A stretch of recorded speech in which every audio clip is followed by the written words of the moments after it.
All right, here's a question. Find the length of the missing side of the triangle. All right, we're given this right angled triangle, and we have one side is 208 meters, the other side is 306. So the missing side is this side. Okay, this is the longest side of the right angled triangle. Okay, as we saw in the notes, I'm going to call this side A and this side B. They're the two perpendicular sides. They're called the legs of the right angled triangle. The other side, it's the longest side and it's opposite the right angle. It's called the hypotenuse. I think I called it the hippopotamus a lot in the other video. Okay, so this is the hypotenuse, and that's the side that we're trying to find. All right, just a recap of the notes that we know so far. This is a right angled triangle. Okay, the smallest side we call A, the medium side we call B, and the A and B are perpendicular.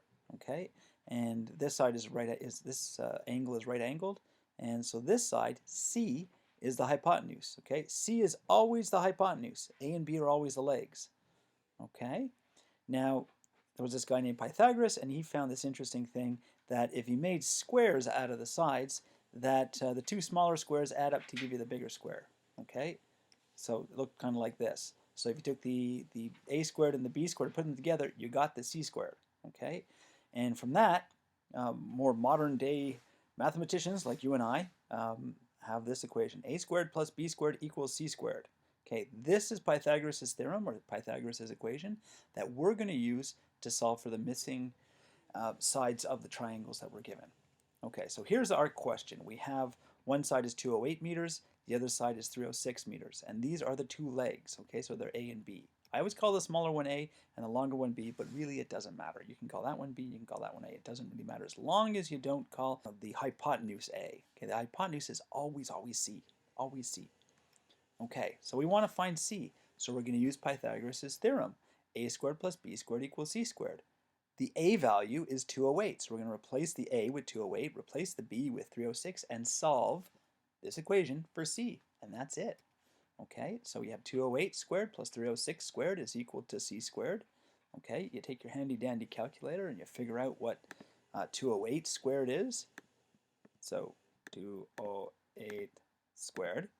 Okay, it's this big number, 43,264.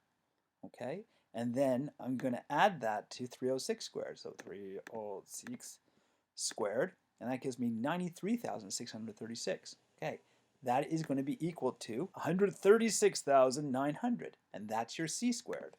Okay, so that's your next step in the equation. All right, so now we know what c squared is. We want to find out what c is. So we're going to take the square root of both sides. Okay, so I square root the c squared, I get c. I square root the 136,900, and we get 370. Okay, and notice that kind of makes sense. If this is 306 and this is 208, yeah, that makes sense that it's going to be longer than the 306.